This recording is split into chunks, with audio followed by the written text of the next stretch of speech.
Guys, welcome back to my another video, another blog. নতুন একটা video তোমাদের প্রত্যেককে স্বাগত। অ্যাকচুয়ালি আজকে আমার একটা ছুটির দিন। এর আগে ছুটির দিনে যে ভিডিওটা তোমাদের সঙ্গে শেয়ার করেছিলাম সেটা হচ্ছে আমার নিজের একটা ভৌতিক ঘটনার অভিজ্ঞতা। তোমরা খুব ভালোবাসা দিয়েছো, অনেকেই জানতে চেয়েছিলে যে আমি কেমন ভাবে রিকভারি করলাম বা এখন আমি কেমন আছি, সবটাই আজকে তোমাদের সঙ্গে শেয়ার করব, ডোন্ট ওয়ারি। আর তার সঙ্গে আজকে যেটা আমি স্পেশালি শেয়ার করব সেটা হচ্ছে আমার নিজের একটা প্রসেসে বা নিজের মতন করে আমি একটা চকলেট কেক বানাতে পারি, তো সেটাই তোমাদের সঙ্গে শেয়ার করব। খুব খুব ভালো রান্না বান্না করি তাও নয়, তাই তোমরা আমাকে শিখিও যদি কোনো আমার প্রসেসে ভুল হয়ে থাকে। তো চলো আজকে দিনটা এখান থেকে স্টার্ট করা যাক।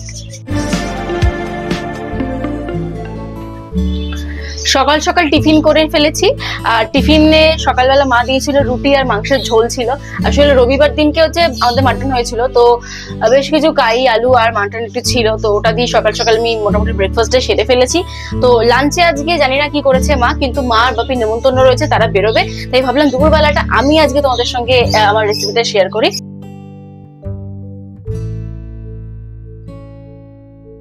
চকো ব্রাউনি ফাজ তৈরি করতে নিয়ে নিয়েছি চকলেট কম্পাউন্ড, নিয়েছি কোকো পাউডার, কাজু কিশমিশ আর পরিমাণ মতো চিনি, আর তার সঙ্গে লাগছে ময়দা। প্রথম ধাপে আমরা এগুলোকে নিয়েই শুরু করব রান্নাটা। দেখো যে চকলেটটা আজকে আমরা নিয়েছি সেটাকে এখন হালকা করে গুঁড়ো করে নেব যাতে তাড়াতাড়ি গুলে যায়। তোমাদের কাছে ভারী কোনো জিনিস থাকলে সেটা দিয়েও ভেঙে নিতে পারো, অথবা এটাকে তোমরা গ্রেট করে নিতেও পারো। তা আমি আর বেশি খাটনি করব না বলি, যেহেতু আমি একটু আগে থেকে বের করে রেখেছিলাম, হালকা একটু নরম হয়ে গিয়েছিল, সেই জন্য আমি একটু ছুরি দিয়ে হালকা করে পিস পিস করে কেটে নেব। চকলেটটা এখন ভাঙা হয়ে গেছে, এবার কাজু কিশমিশগুলোকে হালকা করে ভেঙে নেব। কিশমিশগুলোকে মধ্যখান থেকে দুটো টুকরো করব আর কাজুগুলোকে ছোট ছোট পিস করব, যাতে গার্নিশিং এর টাইমে আমি পুরোটা জুড়ে ছড়াতে পারি, আর যাতে যেই খাক না কেন প্রত্যেকের মুখেই পড়ে। এখন দেখাবো মিক্সিং এর পদ্ধতিটা। একটা বড় বাটি নেবে, সেখানে ময়দা আর চিনিটাকে আস্তে আস্তে করে মিশিয়ে নেবে। প্রথমে ময়দাটাকে আমরা বড় বাটির মধ্যে দিয়ে দেবো, তারপর চিনিটাকে একটু একটু করে যতটা দুধ দেবো তার পরিমাণ বুঝে অ্যাড করতে থাকবো। এবার দেব পরিমাণ মতো বেকিং সোডা আর দেব বেকিং পাউডার। সবকটা ভালো করে মিশিয়ে নিয়ে এবার দিয়ে দেবো দুটো ডিম। আমি যে পরিমাণ নিয়েছি তাতে দুটো ডিমই এনাফ। ভালো করে ডিমটাকে ফেটিয়ে নিয়ে অ্যাড করে দেবো সেই ময়দার মিক্সচারটার মধ্যে।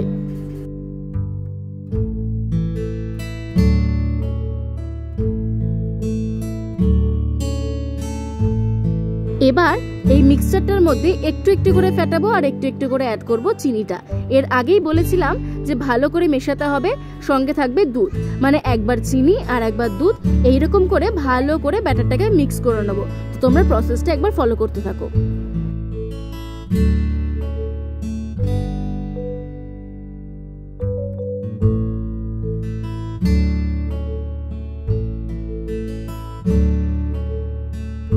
সবটাই দেখলে এবার একটু ভালো করে ফেটিয়ে নিতে হবে, যেহেতু হ্যান্ড ব্লেন্ডার আমি ইউজ করব না আজকে, সেই কারণে আমাকে ভালো করে চামচটা দিয়ে এরকম এক ওয়েতে, মানে এরকম সার্কুলার ওয়েতে পুরোপুরি ভাবে ঘোরাতে হবে, এবং যতক্ষণ না পর্যন্ত ওপর থেকে ফেনা মতন হয় ততক্ষণ পর্যন্ত কিন্তু তোমাকে এটা ফেটিয়ে নিতে হবে।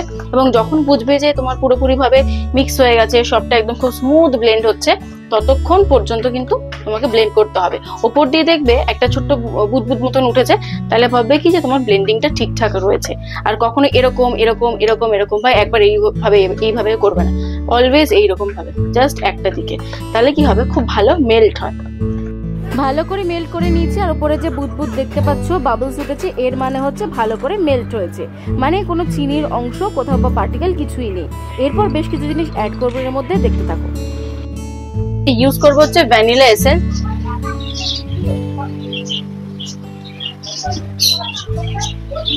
ঘোরাবো। চকলেটটাকে এখন গলিয়ে নিতে একটা তোমার বাটির মধ্যে বেশ খানিকটা জল দিয়ে আর একটা বাটির মধ্যে দিয়ে দিতে হবে, যাতে গরমের তাপেতে চকলেটটা গলতে শুরু করে। এটা তোমরা চাইলে মাইক্রো ওভেনেও করতে পারো, তবে আমি আজকে এই ওভেনের মধ্যেই করে নিয়েছি। চকলেটটা গলে যাওয়ার পর ঠিক এরকম দেখতে লাগবে, আর এটাকে আমি একদম ভালো করে মিক্স করে দেবো যে মিশ্রণটা নিয়েছিলাম তার মধ্যে, দেখতে থাকো।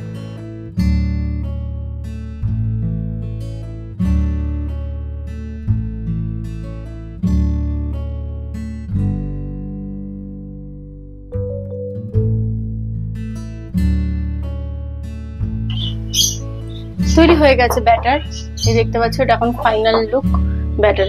এবার যেটা করব সেটা হচ্ছে একটুখানি ময়দা নিয়েছি। এই ময়দাটা ইম্পর্টেন্ট, কেন বলছি, ময়দার মধ্যে কাজু কিশমিশগুলোকে আমি এখন একটু মিক্স করে নেবো, যাতে বাইরের ভালো রকম একটা কোটিং হয়ে যায় ময়দার, আর এই ব্যাটারের মধ্যে একদম ভিতর দিকে না চলে যায় এই কাজু কিশমিশগুলো। তো ওপর থেকে এখন জাস্ট গার্নিশ করে দেবো।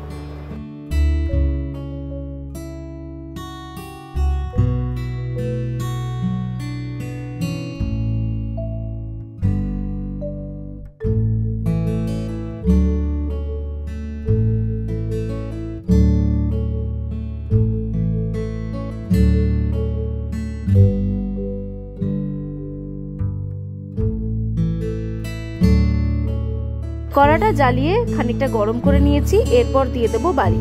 যেহেতু প্রথমেই বলেছি যে মাইক্রো ওভেনে আজকে রান্না হবে না, হবে কড়াতে কেক, সেই কারণে আমি গরম করব বালিটা। বালিটা ভালো করে স্প্রেড করে নেবে, তারপর ভাত রাখার যে স্ট্যান্ডগুলো হয় বা তরকারি রাখার স্ট্যান্ড, সেই স্ট্যান্ডটাকে বসিয়ে দেবে। এক্ষেত্রে স্ট্যান্ডটা উল্টো করে বসাবে, তাহলে তোমাদের সুবিধা হবে। এবার আসি পরের ধাপে, মানে যেখানে বেকড হবে কেকটা। আচ্ছা, একটা পেপার নিয়েছি, সেই পেপারটা তোমরা যে বাটিটায় বা যেটায় বসাবে তার মাপ করে কেটে নেবে। মানে এই যে তলার যে অংশটা সার্কেল, তার মাপ করে গোল করে কেটে নিতে হবে। এর মধ্যে তোমরা যে কোনো একটা পেপারই ইউজ করলে চলবে। আমি এখানে দুটো কেটেছিলাম, কিন্তু তারপর দেখলাম একটার থিকনেস অনেকটাই রয়েছে, সেই জন্য একটাই ইউজ করছি। এরপর যে বাটিটায় তোমরা কেকের ব্যাটারটা দিয়ে বসাবে তার মধ্যে ভালো করে চতুর্দিকে মাখিয়ে নেবে সাদা তেল কিংবা বাটার। বাটার মাখানো হয়ে গেলে বসিয়ে দেবে ওই কাগজটা। দেওয়ার পরে ভালো করে তার উপর দিয়ে একটুখানি সাদা তেল ছড়িয়ে দেবে, যাতে খুব ভালো করে সেটা এই বাটির সঙ্গে অ্যাটাচ হতে পারে। তেলটা খানিকটা অ্যাবজর্ব হয়ে এলে হালকা হাতে একটু ময়দাও ছড়িয়ে দেবে, যাতে যখন তোমরা কেকটা তোলো তাতে কোথাও না আটকে যায়। তাহলে কেকটা যখন তোমরা তুলবে তখন তোমাদের সুবিধা হবে এবং লেগে বেশি থাকবে না। ওদিকে বালিটা গরম হচ্ছে আর আমি একটু চকলেটগুলোকে একটু গ্রেট করে নিচ্ছি। এখন ব্যাটারটা তৈরি হয়ে গিয়েছে। এটা হচ্ছে আমি এতক্ষণ ধরে করলাম, এটা হচ্ছে চকো চিপসের মতন লাগবে। আর এটা হচ্ছে গুঁড়োগুলো, যেগুলো ওপর থেকে আমি গার্নিশিং এর জন্য দেবো। আচ্ছা, যেটা করতে হবে এখন সেটা হচ্ছে যে এই যে বাটিটা রেডি করেছিলাম, সেই বাটির মধ্যে এখন আমরা পুরো ব্যাটারটা দিয়ে দেবো। দেখতে পাচ্ছি সবে দিয়েছিলাম, শুধু একটা জিনিস মিস করে গিয়েছি, সেটা হচ্ছে কোকো পাউডার দিতে। তো এখন আমি লাস্টে দিয়ে দিচ্ছি, অ্যাড করে ভালো করে আরেকবার মিশিয়ে নিতে হবে। তো আমি অলরেডি গার্নিশ করে নিয়েছি, কিছু করার নেই আমার। তো তোমরা যখন ইউজ করবে তখন কিন্তু মনে করে কোকো পাউডারটা যখন তোমার ব্যাটারটা তৈরি করবে তখনই কিন্তু দেবে।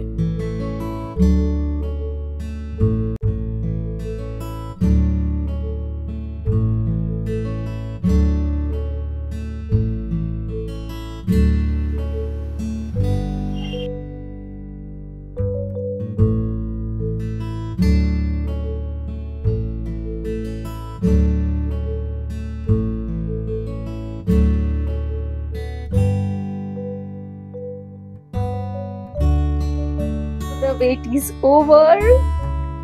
ফাইনালি কেকটা এরকম দেখতে হয়েছে, ready, without micro oven, without Blender.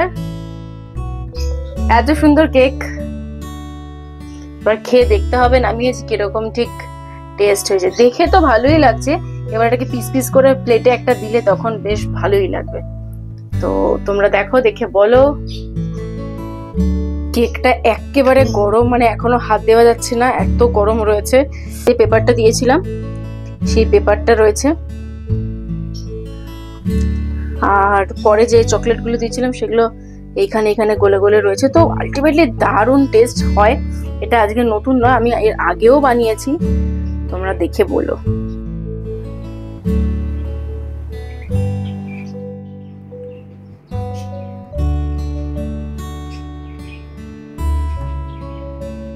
সকাল থেকে এনাফ খাটনি হয়েছে, আর সেই খাটনির ফল এখন আমার সামনে। মানে এটা তোমাদেরকে দেখাই, দেখো তোমরা জাস্ট। আমি কাটছি না, তবে সাইড দিয়ে যেগুলো একটু খুলে খুলে পড়েছিল সেগুলো আমি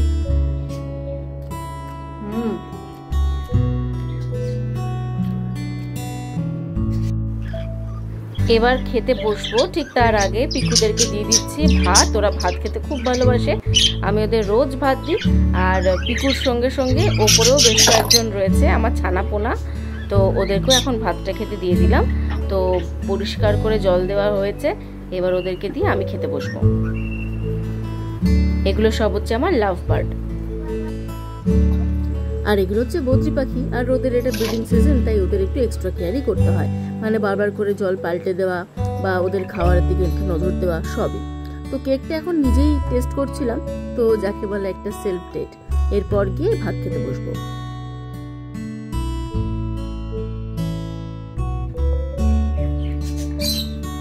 আজকে আর রান্না বান্না সেরকম কিছু হয়নি, জাস্ট ভাতটুকুই তৈরি করা হয়েছে। একটু স্যালাড কেটে নিচ্ছি, মাংস আর তার সঙ্গে একটুখানি ডাল ছিল, ভাবলাম ডালটা খাবো না, কেকটাকে একটু পেটটা ভরা, তো সেই কারণে জাস্ট মাংস আর স্যালাডটা দিয়ে ভাতটা খাবো। ও হ্যাঁ, তোমাদের যেটা বলবো বলেছিলাম সেটা হচ্ছে আমার রিকভারি প্রসেসটা। অ্যাকচুয়ালি সেরকম কোনো প্রসেস তো ছিল না, কারণ আমি অনেককেই চেষ্টা করেছিলাম দেখানোর জন্য, মানে ঝাড়াবার জন্য, কিন্তু কিছুই হয়নি আলটিমেটলি। তো তারপর নিজেই চেষ্টা করি নিজেকে ভালো রাখার, সব নেগেটিভ জিনিসপত্র পড়া দেখা সব বন্ধ করি। প্রত্যেক দিন আমি একটা মন্ত্র জপ করতাম, হনুমান চালিসা শুনতাম, তার উপর বিভিন্নভাবে ঠাকুরের গান শুনতাম, পূজার্চা করতাম। এই সমস্ত কিছু করতে করতে একটা টাইমের পর গিয়ে আমি রিয়েলাইজ করি যে আমার সঙ্গে যে বিষয়গুলো ঘটছিল অ্যাবনর্মাল, সেগুলো আর ঘটছে না।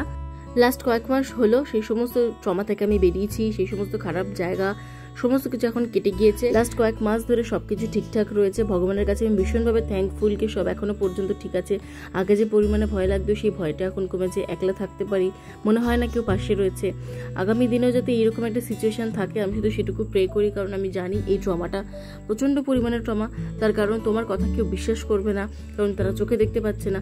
তো যারা এখন এইরকম পিরিয়ডের মধ্যে দিয়ে যাচ্ছে শুধু তাদেরকে বলার যে নিজের জন্য ভাবো, নিজের জন্য লড়াইটুকু করো, সমস্ত খারাপ লাগা থেকে বেরিয়ে আসতে হবে, তাছাড়া আর কোনো উপায় নেই। আর আজকে বিকেলবেলায় গিয়েছিলাম একটু পাটুলির কাছে, ওভারব্রিজ থেকে এই শর্টগুলো নেওয়া। তো আজকে ভিডিওটা কেমন লাগলো জানিও, আর হ্যাঁ সবসময় আমার পাশে থেকো। দেখা হচ্ছে পরের ভিডিও। টাটা।